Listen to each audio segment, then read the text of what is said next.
orang yang membaca buku fisik itu hanya tergerus 30%. Berarti masih ada 70% pembaca buku fisik. Ya. Artinya kalau sekarang ada orang yang mengatakan ngapain harus beli buku, kan kayak saya bisa baca lewat komputer, saya bisa baca lewat HP. Itu berarti orang yang nggak pernah baca.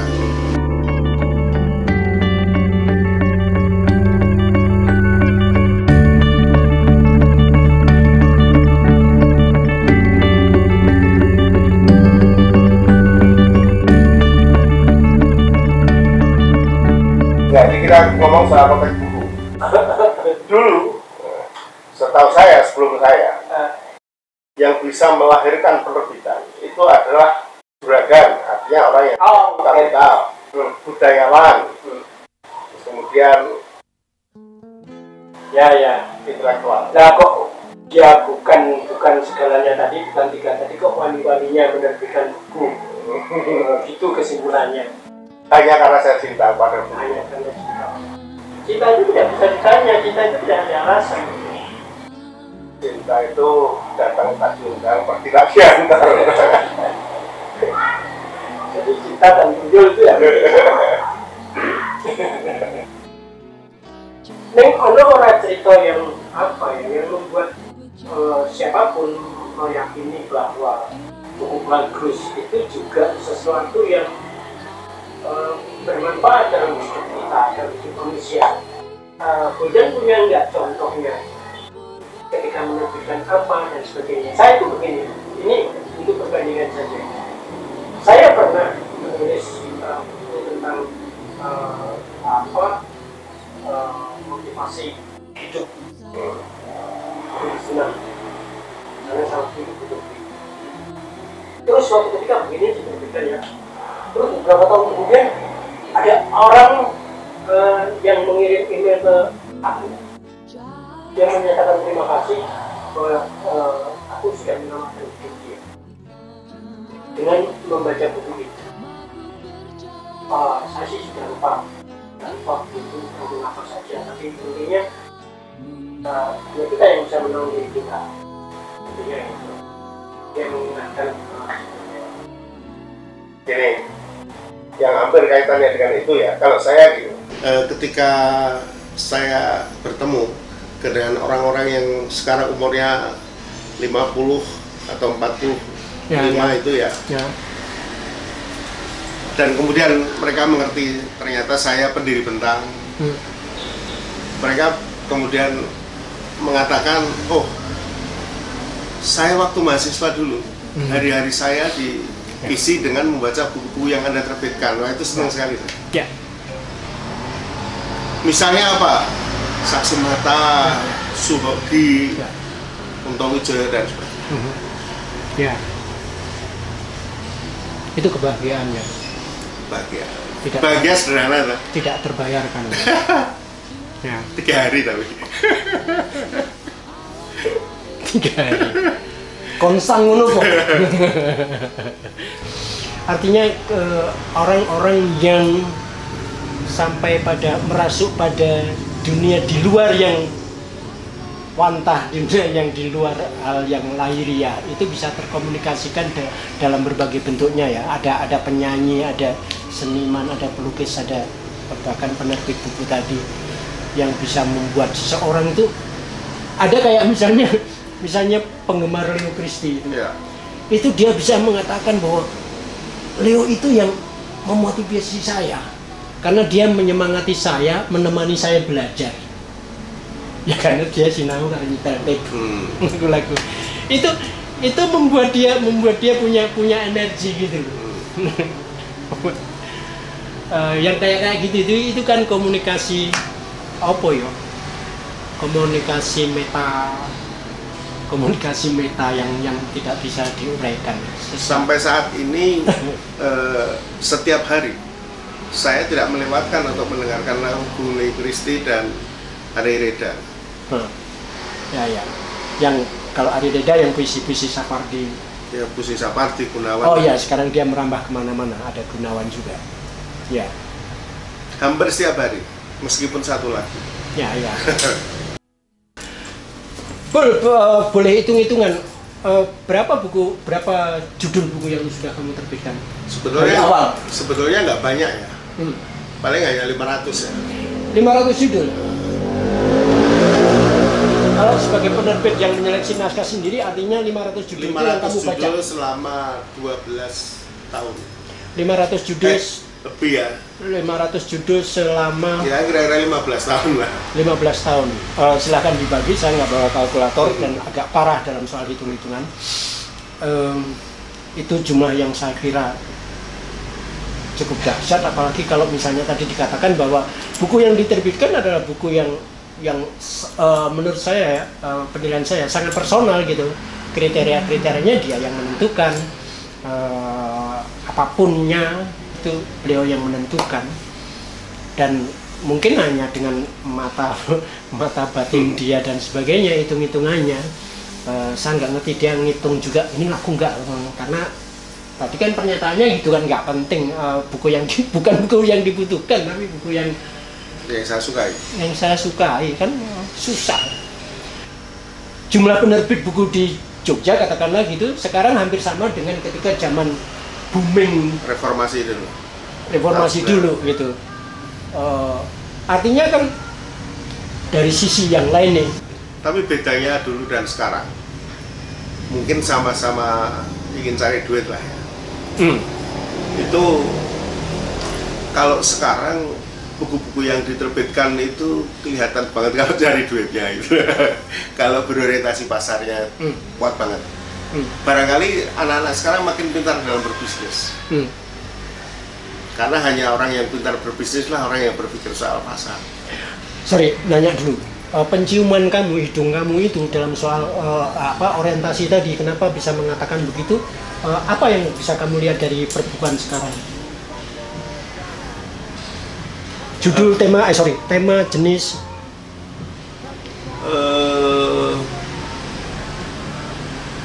Atau jangan-jangan buku-buku yang mau diterbitkan itu sudah habis, sudah kamu terbitkan? Oh, nggak ngerti ya, saya kok nggak melihat tema-tema yang menurut saya sekali lagi itu tema-tema yang apa ya, kok sulit jadi menerangkan saya. Ya karena itu sudah keluar dari marwah sampean gitu kan, jadi barangkali saya yang ketinggalan. Jadi nggak usah dijelaskan, wong kriterianya dia kok, nanti tanya aja langsung. Dari 2000 berapa tadi, 92 benar. Ya 92 menerbitkan PT Bentang Intervisi Utama. PT Bentang Intervisi Utama itu dari namanya sudah sangat komersil sebetulnya. Gagah gitu. Sampai sekarang tetap menerbitkan buku walaupun dia sendiri juga tidak jelas dari buku itu mendapatkan apa. Wong dia ngakunya cuma pernah menjadi kaya itu bukan dari buku, dari Ford, tapi dia mengatakan bahwa ya dia pernah meskipun nganggur itu pernah bisa mendapatkan kesenangan untuk bisa berfoya-foya dari menyewakan naskah. Saya nggak ngerti ini bisnis yang ajaib, saya baru dengar. Tapi itu menarik. Kedepannya apa?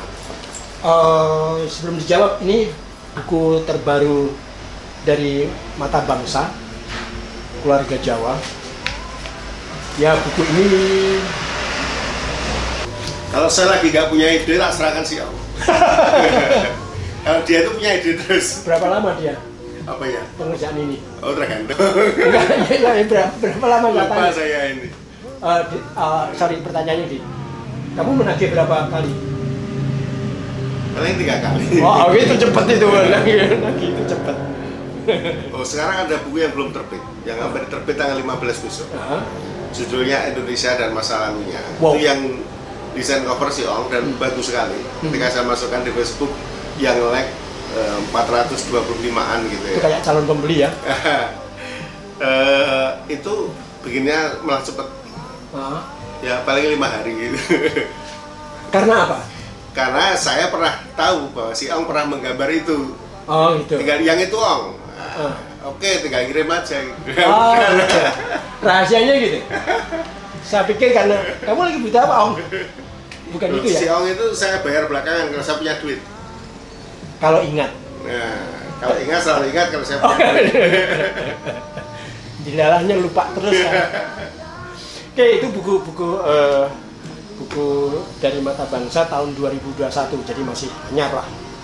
Masih anyar meskipun ini juga dulu pernah diterbitkan oleh Gravity Press ya.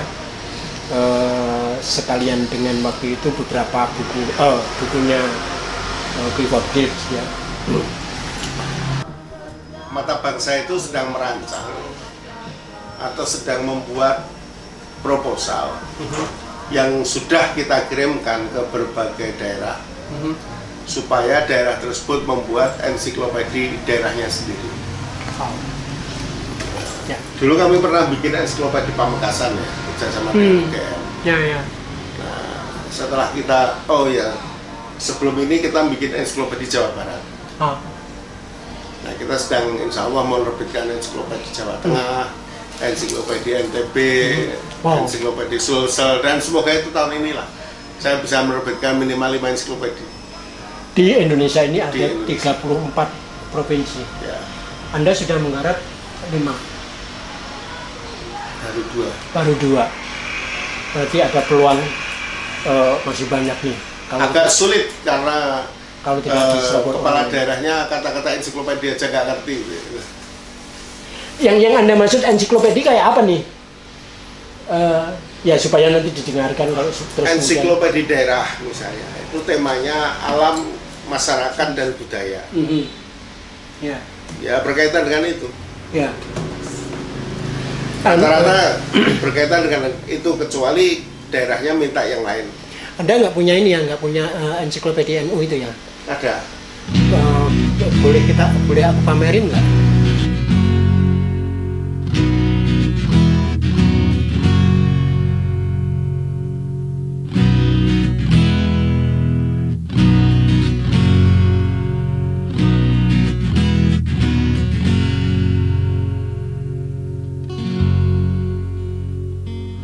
Waktu aku berjalan ke barat, di waktu pagi matahari mengikutiku di belakang.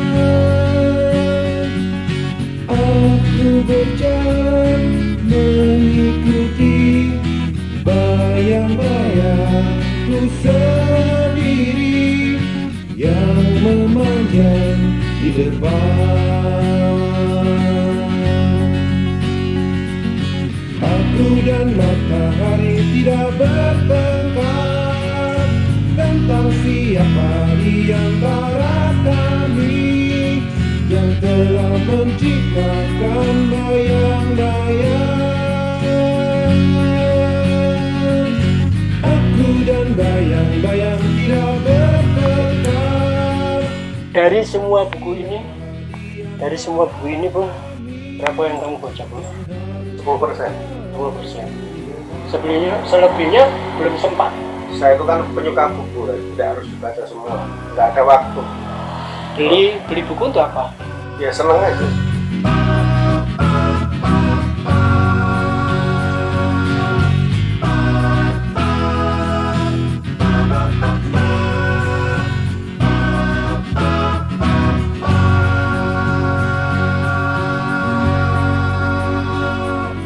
Waktu aku berjalan ke barat. Apa sih ensiklopedi daerah ini kayak apa sih? Ya kalau ensiklopedi Jawa Barat itu temanya alam, masyarakat dan budaya. Alam, masyarakat dan budaya. Jadi hal-hal yang terangkum seperti itu ya. Ya. Disusun secara alfabetis. Dan ensiklopedis. Ada tentang tokoh-tokohnya masyarakat ya, itu, sejarahnya tentu ya. Ada beberapa data mungkin ya di buku itu. Seperti apa Boldan pernah membuat buku ensiklopedi kayak ini misalnya yang Nahdlatul Ulama seperti ini, terus kemudian apa lagi ya? Ensiklopedia Muhammadiyah.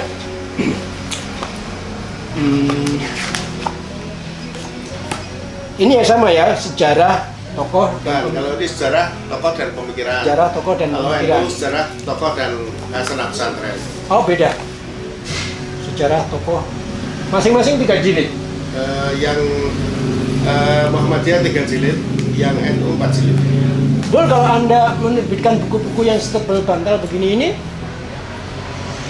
ini gimana? Ada ya karena Anda senang ya, jadi nggak peduli ada yang beli atau tidak. Bagaimana? Ya ada aja yang beli. Ada aja yang beli. Tapi kan selalu saja buku-buku ini saya kerjasamakan dengan pihak terkait. Ya penerbitan buku itu kan sebetulnya media yang di Amerika pun juga masih menjadi bagian dari kehidupan keseharian mereka. Buku-buku itu, apalagi buku ensiklopedia yang tidak selalu kita baca tiap hari ya, mungkin kadang-kadang kalau perlu saja atau itu menjadi bagian dari referensi. Bol, pertanyaan terakhir nih, kalau kita kaitkan dunia perbukuan dengan dunia permedsosan gimana? Orang-orang sekarang baca internet ya, Bu? Ini setahu saya ya, kayak Gramedia, Mizan, itu sekian tahun yang lalu pernah menganggarkan agak besar dananya untuk persiapan lahirnya e-book. Ya. Tetapi kayaknya sudah 10 tahun ini itu orang yang membaca buku fisik itu hanya tergerus 30%. Berarti masih ada 70% pembaca buku fisik. Ya. Artinya kalau sekarang ada orang yang mengatakan kenapa ini harus beli buku, kan kayak saya bisa baca lewat komputer, saya bisa baca lewat HP, itu berarti orang yang nggak pernah baca. Alasannya begitu saja. Oke. Jadi dunia dunia teknologi modern dengan dunia digital yang menghadirkan e-book segala macam itu bukan ancaman yang. Ya, saya pernah ingat kata-kata S.T. Sunardi ya, makhluk hidup manusia itu sesungguhnya adalah makhluk materi. Jadi kalau membaca buku itu ya gini loh, itu kata mak gitu katanya. Nah, makhluk materi itu. Saya nggak mungkin kayak gini loh kalau dengan media sosial. Kalau kata Mark, membaca buku itu adalah kaitannya dengan materi. Kalau dengan medsos nggak bisa ya? Ya coba kamu medsos, main-main medsos seperti ini. Baunya kertas saja nggak bisa. Ya. Suatu saat mungkin ada teknologi itu ya. Bau kertas itu sangat eksotis ya. Dan kadang-kadang kalau kita masuk ke gudang buku itu hidung kita bisa terasa berbeda gitu. Gitu ya Buldan ya. Ya ini kita ngobrol-ngobrol dengan penggerak buku. Aku nggak penerbit buku lah. Kita berbincang dengan penerbit buku yang di luar kriteria biasanya gitu. Kalau penerbit buku itu dulu sejarahnya begini, tujuannya gini, targetnya gini, karena orientasinya begini dan sebagainya. Hal-hal yang mungkin mudah kita baca, tapi kalau Buldan ini ya agak susah itu karena 3 bukan tadi, bukan budayawan, bukan intelektual, bukan juragan, tapi kok berani-beraninya menerbitkan buku lah, wong menurut dia itu wong seneng wong bahagia gitu ya, ming tulung dino, tidak bahagia ming tulung dino dan seterusnya. Apa yang bisa kita simpulkan dari perbincangan kita ya saya tidak tahu sejujurnya saja apa, tetapi bahwa ada satu keyakinan yang saya pikir menarik untuk menjadi perenungan kita bersama, bahwa ukuran kita itu apa sih sebetulnya. Kalau ukuran itu pas dengan kita, itu mungkin akan lebih ringan bebannya daripada Anda diukur oleh orang lain yang tidak tahu pasnya di mana Anda itu. Nah, Buldan itu apapun yang terjadi dia merasa pas dalam dunianya yang sekarang. Ada saja jalannya dia mendapatkan semacam pertolongan atau apa, mesti mungkin nganggur dan sebagainya, tapi ada lahan baru nih yang diciptakan oleh satu sistem atau satu situasi yang dialami oleh orang-orang yang punya proyeksi, punya perhitungan dan sebagainya. Dia yang kena apa ya cipratannya gitu, menyewakan naskah. Kalau nggak dikontrak lagi terbitkan sendiri. Kalau tidak dilihat terbitkan sendiri. Dan seterusnya di medsos nggak bisa. Di medsos itu mungkin sampai HP Anda tenggelam. Kira-kira begitu obrolan kita. Terima kasih sekali Bu, dan mudah-mudahan berguna untuk orang-orang yang mencintai buku. Tak ada yang lebih aneh dari hujan bulan Juni, dibiarkannya yang tak terucapkan bisa.